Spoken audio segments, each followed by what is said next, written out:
All right, y'all, welcome back to the Afterparty Media, where culture, controversy, and conversation collide.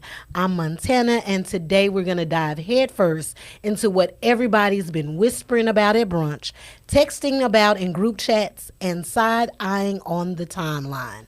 Y'all, the Diddy trial. And I don't want to just talk about it. I want to talk to someone who actually knows what they're talking about. So I brought in a real deal legal mind, someone who does this for a living, not a TikTok lawyer. Miss Attorney Heather Nicole Johnson is in the building. Welcome. Thank you, Montana. All right, now, sis, I hope you brought your briefcase and your patience because we have a lot of questions Okay, let's go. and probably some opinions. Okay. So Definitely opinions. before we start unpacking the trial, let the party people know a little bit about your background. You know, what area of law you practice and how long you've been an attorney. As Montana said, my name is Heather Nicole Johnson, and I've actually been practicing over a decade, mainly across North Texas and the DFW area, helping families through divorces, child custody cases, child support cases, property division, all the messy things that families have to deal with on such a personal level. And I've been doing that. And, the fact that this particular case kind of touches on a little bit of some family law issues is kind of interesting to me. So, yeah, I've Yeah. been keeping up, Okay. definitely. So can you first break down exactly what Diddy is being accused of and by who? Well, the WHO is obviously the United States government. This is a federal case brought by the Southern District of New York, which, just for people who may not know, that particular district is notorious for their conviction rate. I mean, they are by far the most, I would say, probably the most successful federal district that we have. So if you're a defendant in that particular district, just know that the United States government is ready for you. What makes that district in particular like their You rate know, so high? I believe it's more of a historical thing, considering that they're located in the New York City area. Lots of notorious gangsters, criminals, celebrities, have come through that jurisdiction. And when you are dealing with high profile cases, the more you're constantly and trying to prepare for these cases, the sharper you're going to get. So I just think it's something that happened over time, just based on the type of defendants that they're typically charging in that jurisdiction. So just for the people to know, this isn't about jail time. Like federal charges are not like state jail, No, no. So no. are they, is it different in terms of like, so can you get the same charges on the state level You that can, he has on a federal level? RICO, probably not. Sex trafficking, probably not. Okay. Those are typically crimes that they are alleging occurred interstate, meaning they happen from one state to another. Like in this particular case, I believe that there are incidents that the prosecution has referenced that occurred in Miami or LA. So obviously, Florida and California are different jurisdictions. So if we've got a person whose primary residence is in New York, but they're saying that he traveled to Miami, and I'm just throwing a hypothetical, through this big party, had these sex traffickers flown, I'm sorry, sex workers flown in from LA to Miami. That's how we end up getting a federal case, Okay. because it's interstate. Gotcha. And let's talk about the actual charges. Okay, let's talk about them. So, from what I confirmed, I believe we're talking RICO, sex trafficking with violence, or I'm sorry, with force. With force, With force. And then also Racketeering. racketeering, yes. And Those transportation to engage in are prostitution. transportation, and that's kind of And so related. you're saying that those three charges, the racketeering, the sex trafficking by force, and transportation to engage in prostitution makes it a RICO case. Yes. So with RICO, just to kind of make it very watered down, very simple, the easiest way to explain that is what the state, or the government rather, is alleging is that you were running a full-fledged criminal enterprise knowingly and willingly, and that all of these things, all of these actions, these incidents, and the players in this case would be your witnesses, his assistants, his bodyguards, the driver, whoever it was, that were a part of this situation. Now, what you will notice, or if you haven't noticed, some of the people who have been called, or some of the witnesses who've taken the stand that worked for him, were very much aware of what was happening. But a lot of them have been granted immunity as well, so that they can talk about it. Because if they were not granted immunity, then there is a possibility, I believe, is it Capricorn Clark, who's recently been under scrutiny for potentially being an accomplice. But Christina Coram. There we go. Christina Coram. I apologize. I don't want to throw Capricorn's name out there wrong, but Christina. So a lot of times in these types of cases, what will happen is people will know things and they panic. They become afraid. And when they become afraid, that means that they're willing to talk. And so in exchange for that information to help build the government's case, oftentimes they will grant them immunity. Okay. Let me ask you, though, how serious are federal charges like this? They're very serious.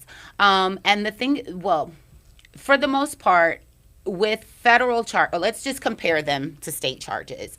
With a state charge, you've heard of people who've been sentenced to life and they get paroled, and the next thing you know, they're home and, everyone's throwing a barbecue.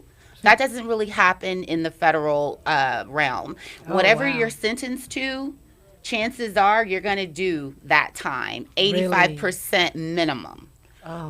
So there's no, probation or parole or a good time or something like that. No, that can happen after you've completed. Okay. Your sentence, but no, there's no. So if he's sentenced to whatever he's sentenced to, barring a potential appeal, that's it. Right. And that appeal could drag out for years. Interesting. Okay, so now when these cases go public, the timeline, it always gets messy. But can you walk us through how this works behind the scenes? So, for example, what does the prosecution need to prove? The prosecution standard is to prove beyond a reasonable doubt in a criminal case. And that does not matter or change if it's in federal court or state court, right? Okay. That is the threshold. And so with them being able or them having to rise to that standard of proving beyond a reasonable doubt, what that means is they almost have to take a kitchen sink approach, in the sense of they can't really leave a whole lot on the table in terms of evidence.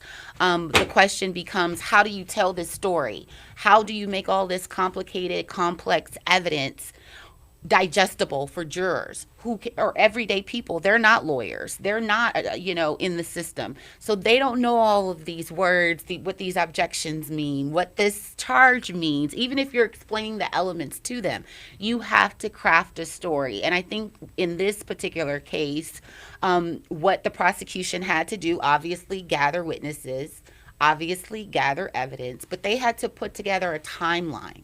They had to put together the puzzle pieces of who went where, how, and when, to put it all in one story that's cohesive and that they could give to the jurors. And so they could say, this is what happened beyond a reasonable doubt. That's their job. That's what they're going to do. So you have these jurors on the stand. Like I said, these are everyday working people. For some of them, they've never even been in a courthouse before. So you have to make sure that you're matching you whatever it is that you promised them in that opening statement about what you were going to prove. You're going to have to show and prove throughout the case, but you have to tell the story so that it makes sense. There's it all just clicks in your mind as a juror, like, okay, I can believe this. This makes sense. Okay, all right. So the state or the government has proven their case. Now, at the beginning of the trial, it was said, maybe that his lawyers were going to take a defense that, he didn't know that doing these things was illegal. Because in the court of public opinion, it really just sounds like, his sex life. This is his sex life, and basically he's being put on trial for, what he likes to do sexually. Well, ignorance of the law is not a defense, right? You can't Dang, run. Well, Heather. well, no, that's the truth. It's ignorance of the law is never a defense, because it is the law. That is the law. Whether or not you were aware, too bad, so sad. But if we're going to take it from a more personal, cultural standpoint, do I believe that this was a lifestyle for him? Absolutely. This was Okay. absolutely his lifestyle. Absolutely. Whether or not it was legal or not, it was his lifestyle. And I do believe that after a certain point, when you're paying people off or exchanging money, we'll get into all that. Yeah. But when that kind of stuff starts happening, even if you don't know that this is a violation of Section 544 in the criminal You know code, you're doing you something know you're wrong. doing something wrong. So that's yeah. Well, like I said, some folks have found him guilty. Others are still doing the Diddy bop in the club. Diddy bop. But just the fact that this is Sean Combs, P. Diddy, love, whatever he's being all called grew up on today. Do you not think that the jury has already been tainted? Like, how can a jury not be tainted? Who doesn't know who Sean Combs is? Who hasn't seen that the Intercontinental Hotel incident between him and Cassie? I mean, even though during jury selection we know they were saying they didn't see it and they don't. I mean, but we know people will lie to be on certain juries, okay? But do you think that this jury can be, unbiased? I do, in the sense of I would never want to undermine the intent of jurors. They're performing a civic duty, and I want to always believe that they're acting in good faith, right? So I don't think it's fair for us to just assume that because of who he is that they're just automatically tainted. But what I will say is that it makes it more difficult for the government to be able to possibly because it's almost like someone telling you that your hero or your favorite person is not who you thought they were. So I have to, in order to get you to believe that, I have to deliberately and methodically show you and break it to you as to why he's not what you thought, and these are the criminal elements that we believe he has committed that show he's not. And based on the fact that we've shown you that he's not, love him or hate him, you're going to have to vote, or I'm sorry, not vote, I guess vote for him to be guilty in that jury room. Right. So, it's just a matter of the that posed more difficulty. But, a lot of people don't realize this. But that's why jury selection is the making and breaking of the case. That is where In family court, do you have to deal with jury? yes, Oh, we do okay. jury trials as Oh, well. okay, Yes, okay. we have jury trials now in family court. To be honest, it's a little less common than in what we all see on TV in criminal court, because of just most clients prefer to have a judge, one person telling them what their custody is going to look like or their property division is going to look like versus 12 strangers. But in criminal court, it's a little different. Yeah. Because in criminal courts, people expect a jury. They want a jury. And they don't want the judge. Right, because the judge, Right. the judge knows the law. Yes, so exactly. Obviously, the judge is going to say, you're guilty. You got it. So exactly. So for that reason, juries are more common in criminal court. Okay. With that being said, the cases are often won and lost. People hire jury consultants to come in at the beginning of these cases, and they say, hey, okay, I'm just going to use you as an example. Montana is a black woman. She's whatever age she's in. She's from this area. She did this for a living. Tell me what kind of jurors are going to be sympathetic to her. Are they going to be men? Are we looking for men? Are we looking for women? Are we looking for grandmothers? Are we looking for young mothers? Are we looking for, you know what I mean? Which they definitely said they had a jury consultant for the Absolutely. trial. And you know, it's been a lot of stuff going on with this jury. I think they've dismissed one. And that particular dismissal, and I don't want to, interject, but that particular dismissal has had some rumbling, caused some rumblings in the legal community because he was a black man. Right, and I know the defense was upset Yes, about him being because they believed, based on I guess their observers, that he wasn't completely sold on what the prosecution was selling. Just think back, go back. We're showing our age at this point, but let's go back to O.J. Simpson. Okay. O.J. Simpson's jury selection is what won him that case. All black, mostly black female jury. That is a dream for that type of case, for that set of circumstances. Okay. They knew black women weren't going to be that sympathetic to a white female victim. They knew that I'll put it to you this way, and I don't want to, ruffle any feathers about the OJ case, but that jury did exactly what they were designed to do. Mm-hmm. Okay? That's why they were there. Right. So going back to Diddy, jury selection is huge. Yeah. For that reason. Now, we've seen a lot of high-profile men get exposed lately. Does this case change anything in the legal system or entertainment industry? Yeah, I personally think that it has opened a lot of doors and eyes. And what do I mean by that? Doors. Let's go back to what even kicked off the Diddy criminal case. What kicked off the Diddy criminal case was Cassie's civil lawsuit. So if you take into account all of the women and all of the celebrities we've been seeing over the years that have been suing for sexual harassment, the Me Too movement, all the Harvey Weinstein, Jeffrey Epstein, this has started. The door has been opened, and I don't know if we'll ever go back.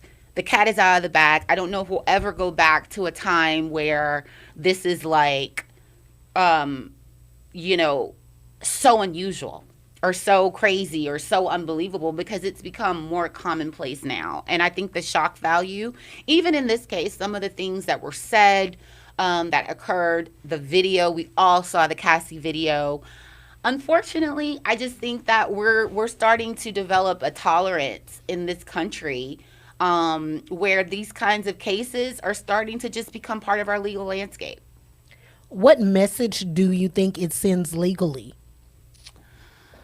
Well, on the civil side, it definitely says, you better be ready to put your money where your mouth is. If you're out here doing things or putting yourself and others in situations that may not be concretely black and white. If they're open to interpretation, that's how you open a can of worms. And what I mean by that is, if there is a possibility that you bringing in a sex worker into your bedroom with your also celebrity girlfriend, if there is a possibility that situation can be manipulated or exaggerated or criminalized, you need to be aware of that, because if so, you may have to pay for that at some point. And when I say pay, I'm not talking about morally. I'm talking about with money, financially. You may have to cut a check, because that is where we are in the legal system. People are wanting to be made whole with checks and made and millions, and other people want what they call a nuisance value. A nuisance value is a situation where I can accuse you of something, ask for millions and millions of dollars, and what I'm alleging is not even, or may not even be the complete truth, but you just want it to go away. So you're cutting me a check for a couple million. Now, I'm not saying that's what happened in this case. I'm just saying in terms of the landscape, that's where we are. You know, so, and I was just about to say, because I said, you know, this is just the tip of the iceberg. I Yes. mean, we're about to see a floodgate open. Absolutely. Absolutely. Because now women are becoming empowered.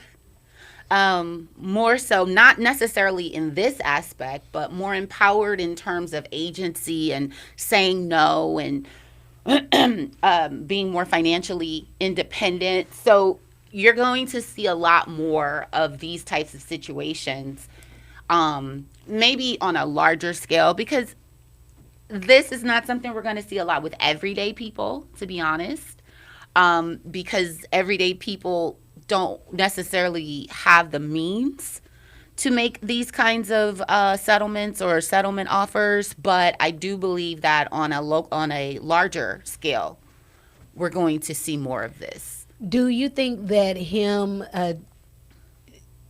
settling with Cassie was a big mistake? I don't necessarily think it was a big mistake. I think it was a big confession. So are you? So then, so you feel like him settling is an admission of guilt? Well, it's not supposed to be perceived that way. Okay. Okay, let's be clear. But if you look at the big picture, not only did he settle with her, he settled with her within 24 to 48 hours of her filing. That means he didn't even feel the need to conduct discovery, hold a hearing, go to mediation, try to figure out what the hell she's talking about. Let me see your evidence. Let me see this. So it's not even that I want to say that it was wrong. I think he miscalculated what would happen once he settled.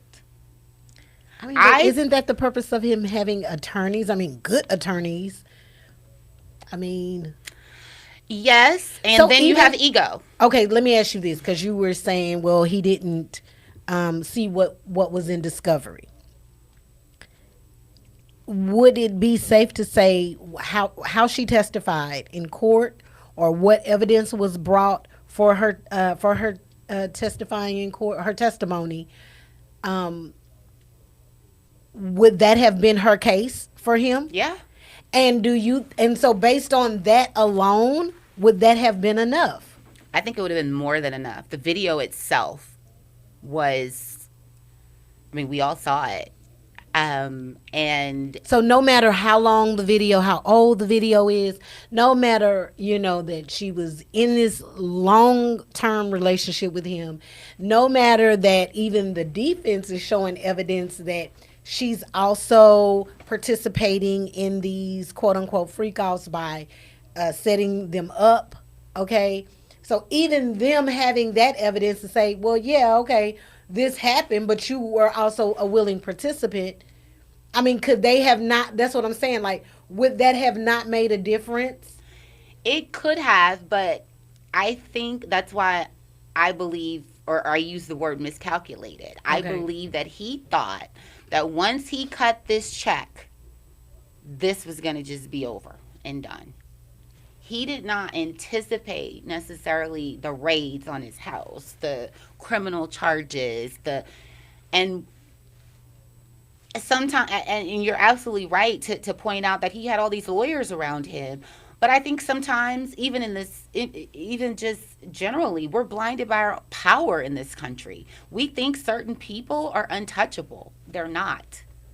And that's one of the things I think that this case illustrates. Yeah, I think for so long he did think that. Yes. Which brings me to, some people are saying this is karma, and others are saying it's a character assassination. What do you think?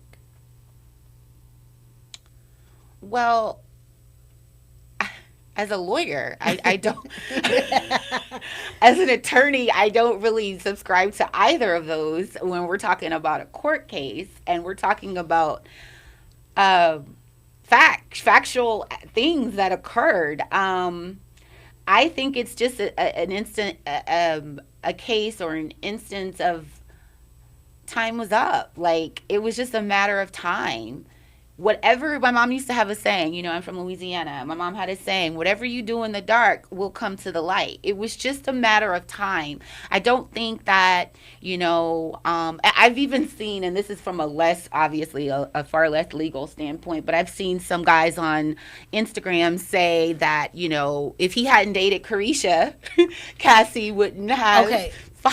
So now, can someone be legally innocent but morally guilty? And how do juries balance that? Oh, for sure. So, not guilty and innocent are not the same thing, right? So, whenever you are talking about innocent, that's the moral aspect. Okay. Because your hands are clean. You haven't done anything. Okay. You're innocent.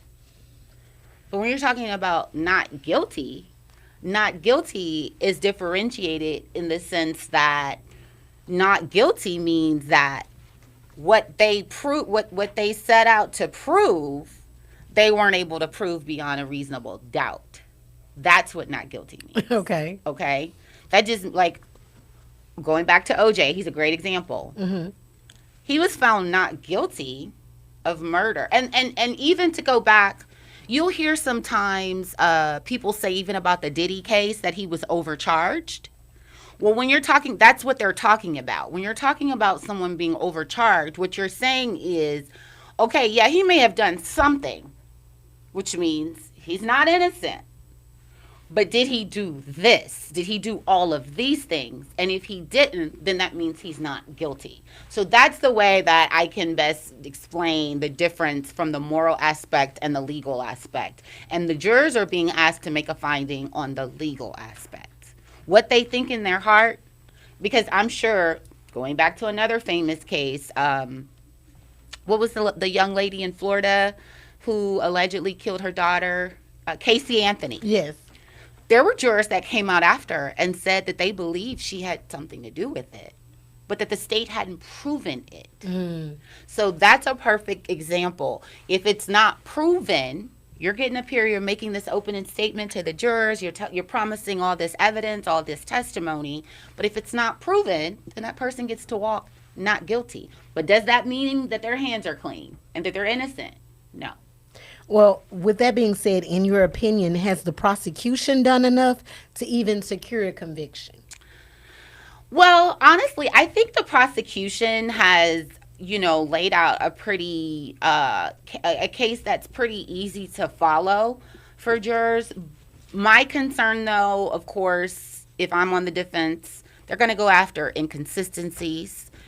They're definitely going to go. Which there has been a lot of inconsistencies. A lot of inconsistencies with some of the witnesses. Exactly. Okay. They're also going to, if they haven't already, hone in on financial motives, because money makes people do and say a lot of things that they normally wouldn't do and say, or even tolerate, for that matter.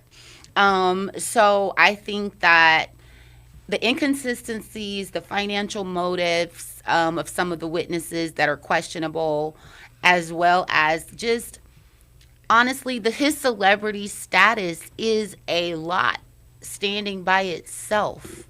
I mean, this wasn't like our favorite, I don't want to name a rapper, but this guy had crossed over into so many things, all, black, white. He had liquors. He was in different countries. He was no longer just Diddy, or I'm sorry, Puff Daddy with B.I.G. He was now Diddy. And that kind of influence and star power, it's heavy, especially in our culture. We give that a lot of weight.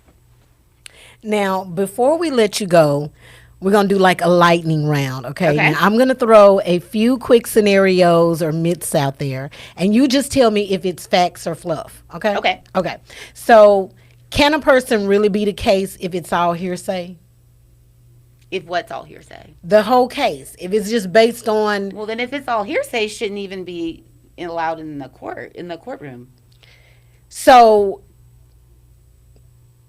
What is defined here? Hearsay is just me saying that you did this, but I don't have proof that you did it. Is that No, what you're saying? no. Hearsay is, let's say, we have another person sitting there. Mm-hmm. Me and this person are having a conversation, and then I want to come tell you, as the court, Oh, okay. what Mm-hmm. we said, what they said. It's an out of court statement, and that person is not there to substantiate that they said that. So me telling you, Well, they Montana, have been doing a lot of that with I have, Christina Coram I've seen because that. her name has come up so much, and but she's not testifying. So there could be a stipulation, and what that means is a fancy way of saying agreement. There could be an agreement between the state and the defense for certain statements that may have been handled through the discovery process. They could have stipulated that we will let certain statements in from certain witnesses. Now, if she's on the potential chopping block as an accomplice or whatnot, then her statements are likely to be, considered admissible as well, potentially. I wasn't on I don't know exactly how they got all this in, but that's probably why we've seen more hearsay in this case than normal. Okay, and is it true that once the feds come in, they already got you? That's what I was kind of alluding to when I was Okay. talking about the Southern District of New York. They are pretty, like, we say the United States military is the biggest, baddest military in the world. That's the Southern District in Okay. terms of federal courts. Okay. Okay. Can someone sue civilly while a criminal case is active? You can, but it probably you'd be spinning your own wheels, because the defendant, again, is incarcerated. You'd have to get him served. You'd have to go through the whole, I'm sure you could get his lawyer served on his behalf, but yeah, but you wouldn't get anywhere for a while until that criminal case is resolved. Okay. And what would you tell a young black man watching this trial unfold? Oh gosh, that is a great question. That's actually my favorite question you've asked today. Okay. It really is. Awesome. That's my favorite question. Okay. Because it's an important question. Because, right now we're in an era or in a time where we see so much toxicity. It is celebrated.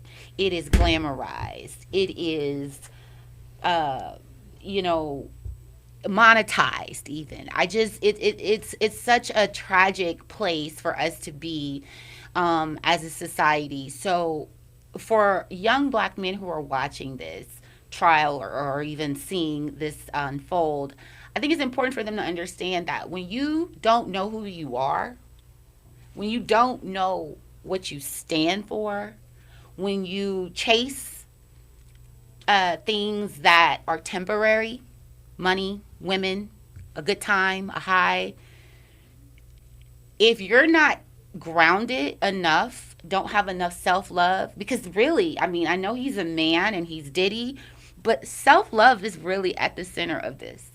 Because if you love yourself as a man, there's just certain things you're not going to do. I don't care how much money you have. So for young black men watching, I just think the self-love is so important. You don't go that far in your career without hustle, ambition, and dreams. And yes, he had all of that, but look what he did with it. He didn't value his own dreams. You've got to value your own dreams. You've got to value yourself. The women, the money, all of that came. All of it. He probably had too much at one point. But because he didn't know who he was, he mishandled all of it. And that is the tragedy in the story. Not even just him being found guilty. Not if he were to be found guilty. Not even just him going to prison. The tragedy is he had so many other people's dreams as well. Mm-hmm. And he mishandled them all.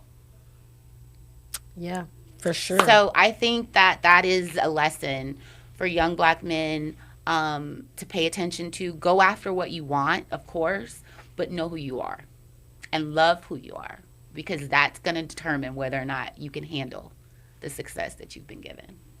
What about the Jane Does and the Cassies? Victim number one, two, and three. What would you tell them? Or potentials? Honestly, the same thing. The same. Because when you love yourself and you know that your body is your temple, you have a limit Hmm. on. Now, I'm not blaming them. Please be very clear. I'm not blaming them because what happened to them should never have happened. But a lot of times as women, we put ourselves in situations where we hope so badly that things are going to be one way. And when they're not, we don't want to accept that. Mm. So we want to You keep, just said a word, Heather. we just keep trying. And that effort is never going to be matched when you're dealing with another person who also doesn't love and know themselves. Right. Did we leave anything I untouched? hope, I don't know. I feel mean, like we we are were like all over the place. I feel like I was everywhere. No, I don't. I don't feel like you were all of. I mean, you definitely helped me out. Like I said, I have been keeping up with this, and so you answered a lot of my questions that I Okay. have. But do you think that there's is it something that we should know about the case that we didn't talk about? Oh, Or well, I just want to touch on one other thing. Okay. I know a lot of people, especially in these high profile cases, they are, kind of sitting around waiting to see, is he going to testify? Is he going to take the stand? Is he going to take the Oh, I was stand? going to ask you about that Yeah. too. I can tell you he's not, and for good reason, and rightfully so. Some people may argue, why not? If you haven't done anything wrong, take the stand. Yes and no. But you're not sitting on the porch talking to your friends. Like, if you sit in that chair and take the stand, you are literally opening yourself up to whatever other questions that the prosecution or the defense, or I'm sorry, or the government has. And you can't pick and choose or cherry pick the questions that you're wanting to answer. So rather than, from a legal and a strategic standpoint, rather than expose your client to that, they have the constitutional right to not testify. It's just, unfortunately, from a psychological standpoint, it's just human nature that we infer things from that. And we shouldn't, but we do. So that's something that his team has to be mindful of. Okay. Because there are some jurors that are going to say, well, if you're innocent, Then let us know. let it come tell us. But that's not always the best strategy. Yeah, I don't agree with that either. Yeah. I'm sorry, I don't. I have a random question. So a lot of times we see prosecution a prosecutor go from being a prosecutor to a criminal attorney. Why do you think that is? Oh, because you know the other side. Okay, is that what it is? And they make more money. Oh, they do. I didn't never knew Oh, that. yeah. Because, You said, well, oh, yeah. well, I don't mean it in that way, but prosecutors are paid by the state. Defense attorneys are paid by their clients. Okay. Yeah, so the income is unlimited. Okay. Whereas you just, that's why. It's like they get their training. Got you. See, y'all, that's why you got to talk to real lawyers, okay? Not your cousin who went to jail that one time and now he knows the law. You got to, okay? Heather Nicole, thank you so much for pulling up and giving us some clarity, okay? Now, we know this. We're just halfway there. I think they want to rest this case by 4th of July. So before they rest the case, once we start hearing what the defense has, will you come back I absolutely will and come let's back. talk about it? And I would see? love to talk about that and then even the verdict. Yeah, because right now, even though you say the prosecution has proven their case, you still think he's going to walk? I think there's a great possibility that he may walk. I think that, again, going back to the celebrity status, that is a huge, that is a very much an uphill battle for most prosecutions. And quite often why sometimes power will make them sit down and not go after a person. But sometimes they go after them with all kinds of gusto and aggression, and it's for nothing because the jury didn't buy it, or the jury didn't see it the way that they thought that the I keep saying the state, but it's the government. So we'll see. We'll see. This is going. I'm very, but I'll put it to you this way: if he's found not guilty, I will not be surprised. I'll say that. If he's found not guilty on a few things and guilty on a few things, I won't be surprised. But if he's found guilty on all of the charges, I will be shocked. I will be shocked too. I will be too. I will be shocked. Now, where can the people find you if they're looking for a legal heavyweight? They can call our office at 469-687-6718. That's 469-687-6718. You can also follow me on at H Nicole Law or at She Got Him Custody on Instagram, as well as where else am I? Let me do that part again because I had to think about it. I was thinking about my personal page, but no, there we are. Okay. And we're definitely going to have to bring you in to talk about some of this child support stuff because, girl, you know, anytime we talk about child support, it just gets the feathers ruffled of all the men. So we love that. Yes, okay? yes, We love that. absolutely, absolutely. No, All right. I definitely will be back. Well, thank you so much, Heather Nicole, for joining us. You guys keep it locked. We'll have more updates for you as the trial continues.